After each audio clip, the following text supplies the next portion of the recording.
Hi, welcome back. Or if you're just joining, my name is Maya, and welcome to my channel, Cranleyplace, where I'm focused on Hermès scarf style, knot tutorials, and more. Be sure to like, share, comment, and subscribe to be notified of new videos, which I'm publishing weekly. And if you've been enjoying my channel, please consider sponsoring a YouTube Super Thanks, which will go directly towards producing the content you've come to look forward to on my channel. Thanks in advance for your support. 2022 is the 100-year anniversary of the discovery of the lost tomb of Egyptian Pharaoh Tutankhamun, also known as King Tut. And if you like such things, which I do, there's a Nat Geo immersive exhibit currently touring the US. So with that inspiration, I'd like to take a look at some collectible Egyptian-themed Hermès scarves and talk about some of the symbolism we find in these highly detailed designs. Let's get started.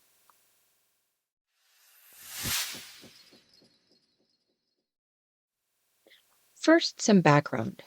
When British archaeologist Howard Carter first arrived in Egypt in 1891, most of the ancient Egyptian tombs had already been discovered, though the little-known King Tutankhamun, who had died when he was 18, was still unaccounted for. After World War I, Carter began an intensive search for the tomb, finally finding steps to the burial room hidden in the debris near the entrance of the nearby tomb of King Ramses VI in the Valley of the Kings. It was on November 26, 1922, that Carter and fellow archaeologist Lord Carnarvon entered the interior chambers of the tomb, finding them miraculously intact. Thus began a monumental excavation process in which Carter carefully explored the four-room tomb over several years, uncovering an incredible collection of several thousand objets.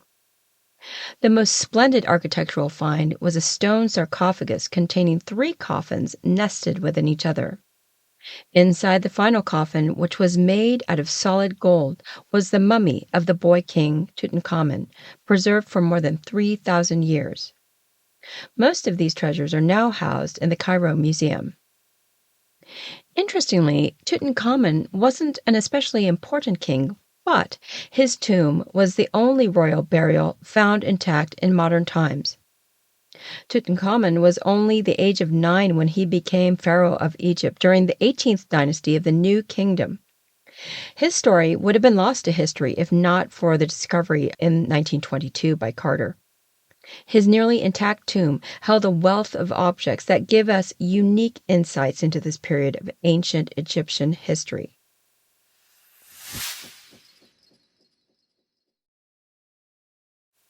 Our first scarf in this vein was designed originally in 1976 by Vladimir Rybaltchenko.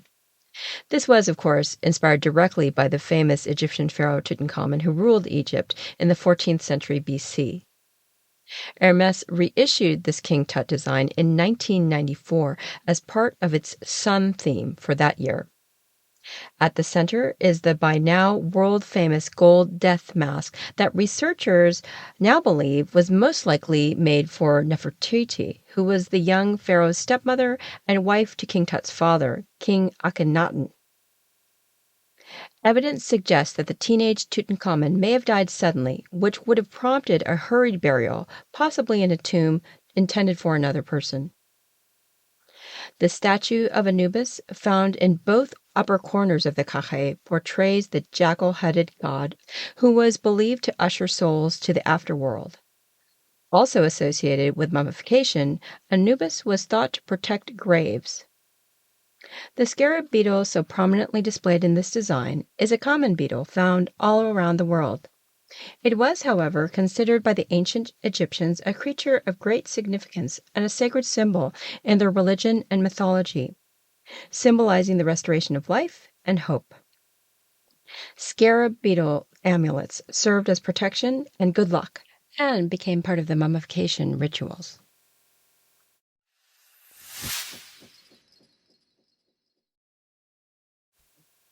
Speaking of scarabs, these humble insects are the star of this design by Caty Latham, originally issued, I think, in 1970, then reissued in 1999. The Egyptian scarab was one of the most well-recognized symbols in ancient Egypt, appearing as amulets, on jewelry, and in the funerary context. Modeled after the dung beetle, the scarab was closely connected with their sun god, which brought the sunrise over the horizon every day. Thus, it became a symbol of rebirth, regeneration, and protection in the afterlife. Male dung beetles are known for rolling up animal dung and other debris into a ball, and when they gather enough to form a large sphere, they bury it underground as a food supply for their larvae and lay their eggs inside it. The beetle held great significance to ancient Egyptians as they believed that the beetle's dung ball was representative of the world, and the dung beetle itself kept the world forever revolving. Because of its significance in ancient Egypt, the scarab beetle came to represent the eternal cycle of life. Like the dung beetle's revolving ball, the scarab became a symbol of birth, life, death, and resurrection. Since the sun was believed to die each night and be reborn each morning as a beetle, the scarab took on significant regenerative powers. The deceased needed to harness these powers to be reborn in the afterlife, in the same way that the sun was reborn each morning. The first known Egyptian scarab amulets appeared during the 6th dynasty of the Old Kingdom. The first examples were simple, uninscribed, and seals made of stone. From the Middle Kingdom period, scarabs had become objects of daily life, often featuring inscribed names of leaders or officials, and were used as official scroll seals. They also gained variety in purpose and craftsmanship during this time. By the New Kingdom period, scarabs had gained religious importance and were inscribed with the names of gods or religious figures. Larger scarabs, known as heart scarabs, were used in the funerary context to aid the deceased in the afterlife.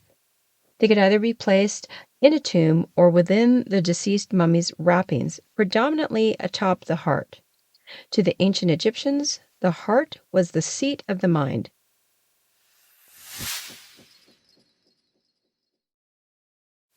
Last but certainly not least is this design by Joaquim Metz, Tresors du Nil, first issued, I think, in 2003. This one highlights an array of exquisitely carved faces, statues, gold, jewelry, scarabs, and other precious finds. Since we've talked a little bit about the scarabs, I'd like to focus on some of the other elements. The scarab pectoral, which we see an example of here in this design, the death mask, and what's called the Eye of Horus. The scarab pectoral is an elaborate chest decoration featuring a series of iconographical elements of great symbolic value. The central motif is a scarab that serves as the body of a falcon with its wings outstretched. It has the forelegs of a scarab and the falcon's legs underneath. In both talons, it grasps the hieroglyphic sign Shen, a sign of eternal protection. In Egyptian symbolism, the sun god could be represented both as a scarab and as a falcon. Composite forms of the two related symbols were common in Egyptian iconography as a way of indicating the two originally separate conceptions that had been fused over the course of time. Moving on to the death mask, this is considered one of the masterpieces of Egyptian art. It originally rested directly on the shoulders of the mummy inside the innermost gold coffin. It's constructed of 2 sheets of gold that were hammered together and weighs about 22.5 pounds or 10.2 kilograms. Tutankhamun is depicted wearing the striped headdress. This is the striped cloth typically worn by pharaohs in ancient Egypt, with 2 goddesses protecting his brow. He also wears a false beard that further connects him to the image of a god. He wears a broad collar, which ends in terminals shaped as falcon heads. And the back of the mask is covered with spell 151b from the Book of the Dead, which the Egyptians used as a roadmap for the afterlife. That particular spell protects the various limbs of Tutankhamun as he moves into the underworld. The other symbol I'd like to point out is the Eye of Horus, which is one of the most prolific symbols from ancient Egypt, representing protection, health, and restoration. Also known as the all-seeing eye, the Eye of Horus has appeared on ancient Egyptian jewelry, furniture, and regalia. In ancient Egypt, the Eye of Horus amulets were popularly worn as talismans. It was especially common for pharaohs to be buried with Eye of Horus jewelry. It was believed that the Eye of Horus amulet had healing and protective powers. It was used by the living, especially as protection against disease, and for the dead, to prevent the disintegration of the embalmed body. If you look closely, you can find the Eye of Horus represented in all three of these designs, which is not surprising given its powerful symbolism. So there you have it, a bit about some of the powerful symbolism of ancient Egypt and these Egyptian-inspired Hermès scarf designs. Please like the video if you enjoyed it, and let me know what you think in the comments.